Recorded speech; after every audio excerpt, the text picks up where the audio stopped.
One of the concerns that's been raised is that the first two cities that appear to be on the block are both primarily black cities. And so what is this perception that this is really a sort of targeted and racist approach to governing, that those are the cities on the block first? Well, it is an unfortunate correlation where fiscal stress has corresponded to some of those types of communities.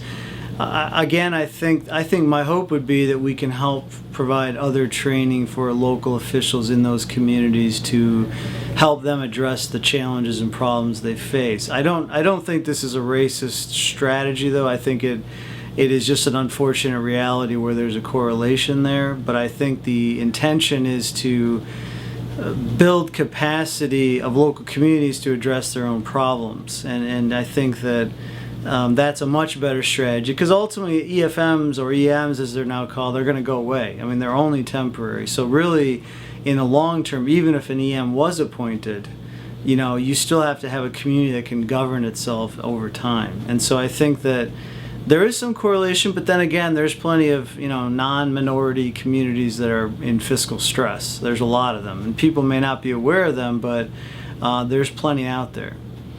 How many school districts and communities are under the kind of stress that potentially puts them on the radar? When you're looking at how many people need to be trained, how many communities potentially within the next year, if they don't take those preventive steps, might fall into that category? Well, I know there's several dozen school districts at least that are running in a deficit right now. I think there's at least several dozen city, township, county governments in that same position. Some of them will manage through it, I think, without massive problems. I mean, they'll make adjustments as needed. There will undoubtedly be some that will trigger the law almost immediately because they have a poor bond rating or something.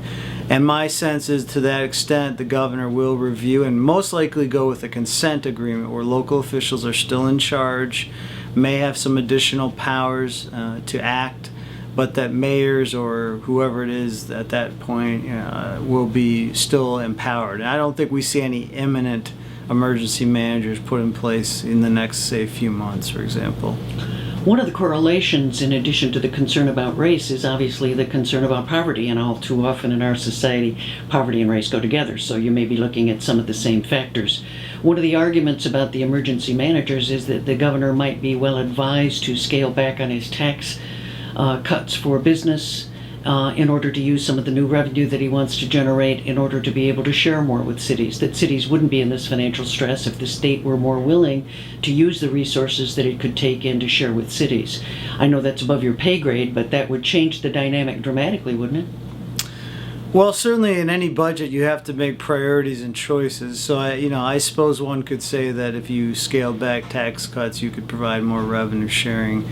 My understanding of the governor's strategy is that he believes that tax cuts are necessary to stimulate job growth, which, depending on where the job growth occurs, could theoretically improve city finances over time. So I guess it is a difficult trade-off. And I think if you think about it from an economic standpoint, it's hard to see where the research, we don't have enough good research to honestly say which approach is better, but all I can say is obviously there's choices and trade-offs, and I'm not sure which way we're going to end up going, but that's the reality we face one way or the other. With your background in economics, are there any studies that you could cite that show that this kind of tax cut does generate jobs?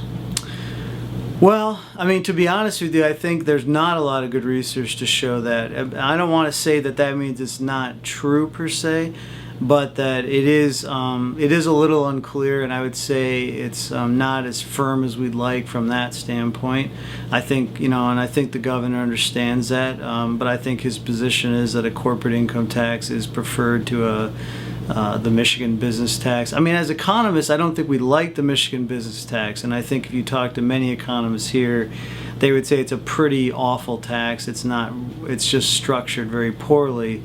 And probably provides some disincentives to create jobs in Michigan.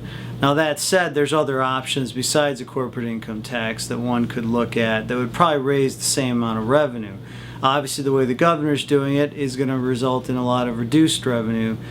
But, we don't have great evidence on this either way to say, which option would ultimately lead to more job growth or whatever it may be. I looked at some of the new charts that came out that compared the new 6% corporate tax to the old MBT, and the first industry on the list was agriculture, and frankly, I can't see how cutting taxes in agriculture generates any more jobs. Last I knew, farmers weren't really in the business of hiring too many more people to come on the farm. So it seems to me, with that being the number 2 business in the state, an awful lot of the revenue is really just a sort of tax cut for the wealthy, which is what the critics of the program have been arguing all along, and that emergency financial managers are just sort of thrown into the pot to be a sort of dictator to break the unions, and it looks like a race to the bottom to many people. Yeah, no, and I can understand that position, but I think it's a question of I don't think financial managers are what people perceive them to be. I think generally speaking, you have a problem where the local government has been unable to address the fiscal challenges it has. Now, you can argue the state has helped cause those problems, and I think that's not unfair. And there should be some reforms on the other side, I think, in terms of like mandates from the state on local government. Local government's heavily mandated. And I think actually a lot of legislators believe that, and there have been some push to move some legislation this year on changing some of that. At the same time, it's not all the state's fault, I would say, and local governments do need to take responsibility. They have helped create this problem as well. And so I think they're going to have to, ante up and try and address these problems. I think most local governments will. I honestly believe most will do what is necessary. Most are doing it. They've been doing it for a decade. We've had economic problems for 10 years. Most governments have done what they've needed to do. The reality is we're not a wealthy state. I mean, we have to remember that the fundamental reality is we've gone from about 16th ranked in the U.S. in terms of per person income to 38th, maybe 40th. So the wealth doesn't exist. You can't tax something that doesn't exist. So I understand the issue over who should be taxed is there, but the reality is the total pot of money is gone. It's not where it used to be. So I don't think no matter what tax scheme you come up with, it's just not possible to probably raise the same amount of revenue as we did 20 years ago. So we're going to face some difficult choices, and I think that's where I think both sides need to understand that's the reality. Now, I think there's different choices that can be made in that context, but it is the reality. We're 40th now, and that's going to be very difficult for people to adjust to because we've never been this low before. We've come out of other recessions quicker and in a better shape, and this is a very different economic recovery. It's going to take a long time. I mean, the projections are we couldn't get back to 2,000 jobs until like 2030 at best. So I mean, that's the reality we face, and there are choices within that reality of who should be taxed and what services should be provided and who should pay what taxes. But you have to do it in that context. I think both sides need to understand that reality. One of the things that many of us who've been around for a long time remember was that when NAFTA was being discussed before NAFTA went in, many of us, in Michigan in particular, were concerned about the lack of labor and environmental requirements on the other countries against whom we would be competing. And the argument was made by Ralph Nader and a number of others that if we didn't make sure that those were part of the overall agreement, that we would be faced with this race to the bottom, and we would see this shrinking of manufacturing jobs in the United States, which is precisely what we've seen in the Midwest. The economy here for manufacturing has been hollowed out, which is the reason we've gone from 16 now to 40th, which is a very sad reality.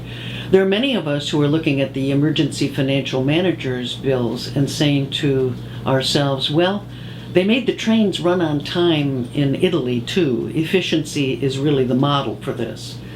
And that's a really corporate fascist model. I mean, like it or not, the term certainly has negative connotations.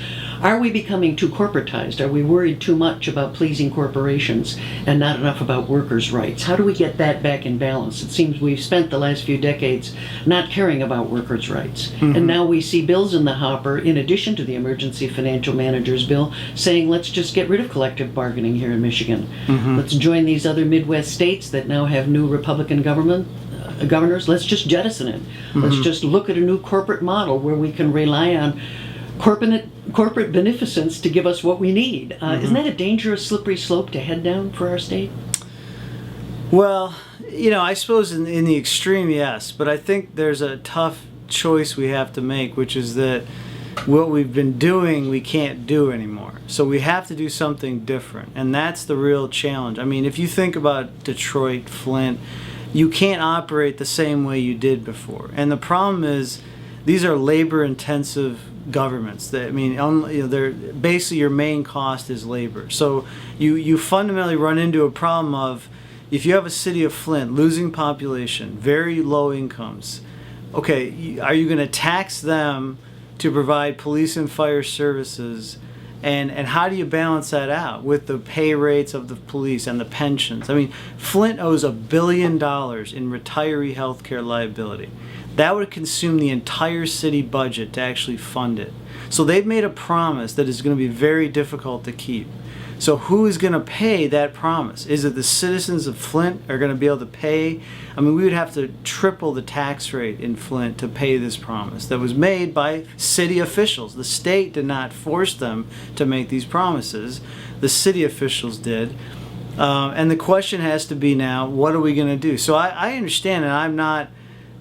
the problem, I guess the way to separate this question is, I understand what people are saying on both sides. But we still face a fundamental economic reality that we don't have the money we used to have. In some of our cities, it's particularly problematic. We've made promises we can't keep anymore, most likely. You can raise taxes, but if you raise taxes that much, people respond to incentives. So we will drive people out of these places even more so than they have been. So it is and Detroit's tax rates are incredibly high. They're, over 100 mils, in places.